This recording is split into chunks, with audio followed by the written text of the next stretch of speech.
Okay, so today I want to talk about the very big importance of English fluency, which is when you speak very fast and you use all the words and it's just, wait, what was I saying? Whoa, slow down there. I think I got lost after okay, so. Exactly. It's a total mess. And that's what we're talking about today. Welcome to the Real English Podcast, Work and Life. And today we have a great topic. Many English learners think they need to speak faster to sound fluent, but as you just heard, that's not true. Right. In fact, speaking too fast can make you sound less fluent. It can make you harder to understand. Definitely. I remember when I was learning Spanish, I tried to speak as fast as the native speakers in Madrid. I ended up sounding like a sputtering engine, and no one had a clue what I was trying to say. It was a good lesson. So here's our promise for today. You will learn 5 simple tools to sound more fluent without speaking faster. You will learn to sound smooth, clear, and confident. Let's start with the big fluency myth. The myth is fluency equals speed. Many people believe this. They hear native speakers talking quickly and they think, I need to do that. But fluency isn't about speed, it's about smoothness. It's about how your words connect. It's about rhythm and flow. Right. A clear rhythm and simple sentences make you sound fluent.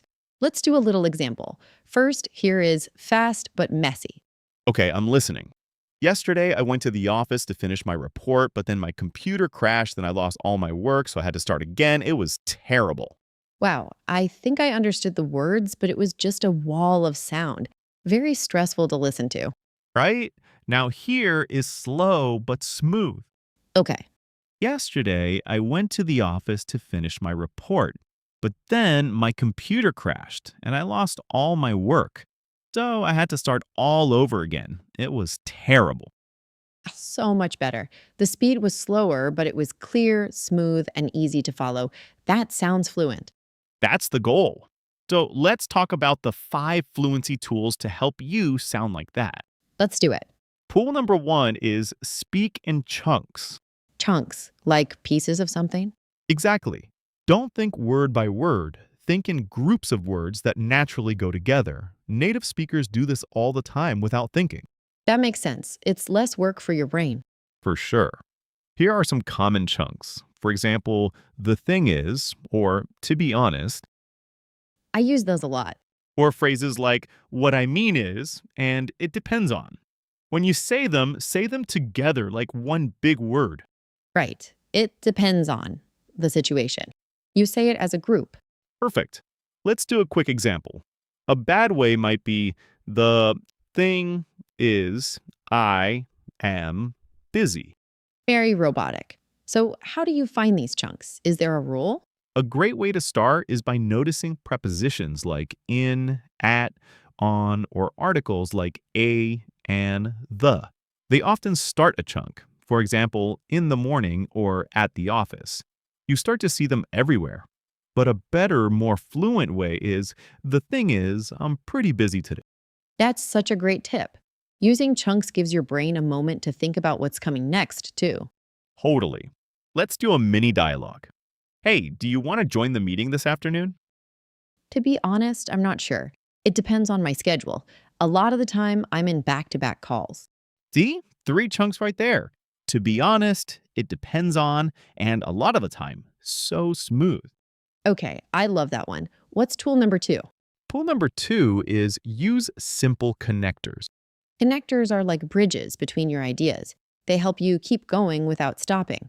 Right. And you don't need fancy academic words. The simple ones are the best. Like what? Words like so, because, but, also, and actually. Oh, yeah, basic words. People often try to use big words like therefore, consequently, or furthermore. Exactly. Those words are great for formal writing, but in conversation, they can make you sound slow and unnatural. Sticking to simple connectors keeps the conversation flowing. They're the most powerful for fluency. For example, instead of saying, I am tired, I worked late, you can connect them. You could say, I am tired because I worked late. Perfect. Or, I worked late, so I am tired. Let's do another mini dialogue. Are you ready for the presentation? I think so, but I'm also a little nervous. Actually, I was hoping you could check my slides. Of course. See, you used but, also, and actually to connect your feelings and your request. It was very smooth. It really helps you build a longer sentence without getting stuck. Great. What's next? Tool number 3. Use natural pauses. Don't rush. This is so important. A pause is not a mistake, it's a tool. It gives the listener time to understand and it gives you time to think. The key is to pause in the right places. Pause after an idea or a chunk, not in the middle of a word or phrase. Right. So a bad pause would sound like, I think we should change the plan. It sounds like you are uncertain. Exactly. But a good natural pause sounds like this. I think we should change the plan because the situation has changed. That little pause gives the sentence power. It makes the next part more important. It does. It's like using a spotlight. For example, if you say the most important thing is quality, that pause puts a spotlight on the word quality. It shows you're in control. Let's try it. What do you think about the new project? Well, to be honest, I think it's a great opportunity, but we need a solid strategy to make it work. Perfect. Those pauses after well, honest, and but were completely natural. It sounded thoughtful, not slow. Okay, tool 4. What is it? Tool number 4 is use fillers, but use them lightly. Ah, fillers like and Those are fillers, but some are more natural than others. We're talking about words like you know, kind of, like, well, and honestly. So these are like smart fillers compared to just or They fill the silence while you think, but the key is lightly. If you use them too much, it can be distracting. Yes, here is too much. So, I think that, the project is kind of difficult. That's hard to listen to. The message gets lost. Now, here is just right. Well, honestly, the project is kind of difficult. That sounds completely natural. The well and honestly give you a soft start and kind of makes the statement a little softer. Exactly. Let's try it. What did you think of the movie?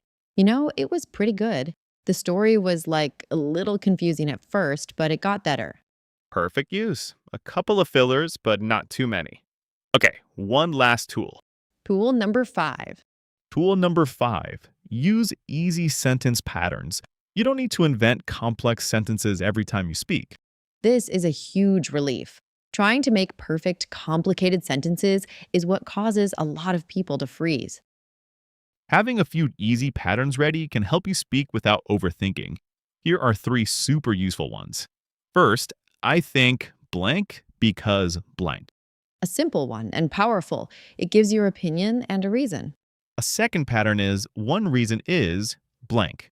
A third one is for me, the most important thing is blank. And a fourth, what helps me is blank.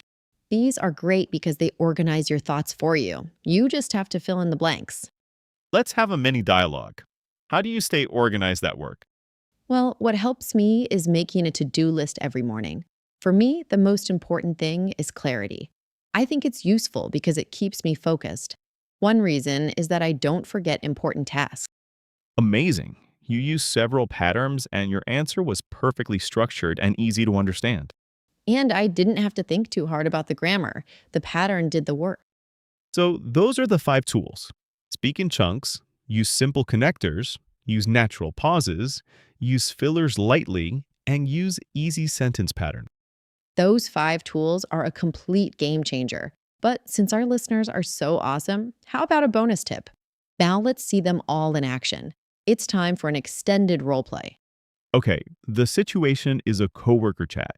I will ask you about the new marketing project. First, let's do roleplay A. This is the not fluent version, with rushing, stopping, and overthinking. Okay, I'm ready to be not fluent. All right. So, Sophie, how's the new marketing project going? It's going. The project is big. We have many things to do. The the team is working hard, but problems are we have some problems. I think the deadline is maybe too soon. Okay, it sounds a little stressful. It was hard to follow exactly what the main issue was. It felt stressful to say. I was searching for perfect words and speaking word by word. Now let's try roleplay B. Okay, roleplay B. This is the more fluent version, using our 5 tools: a calm pace, chunks, connectors, and patterns. Ready? Ready. So, Sophie, how's the new marketing project going? Well, to be honest, it's going pretty well. It's a big project, so there's a lot to do. The team is working really hard, but we're facing a few challenges. What kind of challenge? The thing is, our deadline is quite tight. I think we need more time because the research phase is taking longer than expected. One reason is that we need to analyze a lot of data. What I mean is, we want to do a quality job, not a fast job. Wow, the difference is night and day. That was so clear, so organized, and it sounded really professional and confident. And it felt so much easier to say. I used chunks like to be honest, and the thing is. I used connectors like so and but, and I used sentence patterns like I think, because, what helps me is. And you used natural pauses. It was perfect. This shows that fluency is really about smoothness and clarity, not speed. Exactly. Now it's time for our listeners to practice. It's practice time. I will say a sentence or a phrase. Please listen and repeat after me. Ready? Let's start with some chunks. You can do it. The thing is, To be honest, a lot of the time. great job. Notice how those words flow together. Now for some connector lines. Repeat after me. I finished my work, so I'm going home. The meeting was long, but it was also useful. Actually, I think that's a great idea. Nice work. Now for the sentence patterns. Repeat after me. I think this is important because it saves time. What helps me is listening to English every day. Excellent. And finally, 2 phrases to help you recover your flow. Repeat after me. What I mean is, Let me say it a simpler way. Fantastic job, everyone. Remember, you can always come back and practice this section again. All right, let's wrap things up for today. So, the big lesson today is that fluency is not speed. Fluency is about being smooth, simple, and calm. That's right. Use chunks, simple connectors, natural pauses, a few fillers, and easy sentence patterns. These 5 tools will help you sound more fluent without the stress of speaking fast. Focus on clear communication, not speed. You'll feel more confident and people will understand you better. If you found this episode helpful, please subscribe for weekly real English tips. And we have a question for you. Leave a comment and tell us what makes you feel not fluent. Is it vocabulary, grammar, or something else? We'd love to hear from you. Thanks for listening to the Real English Podcast. Keep practicing, and we'll see you next week.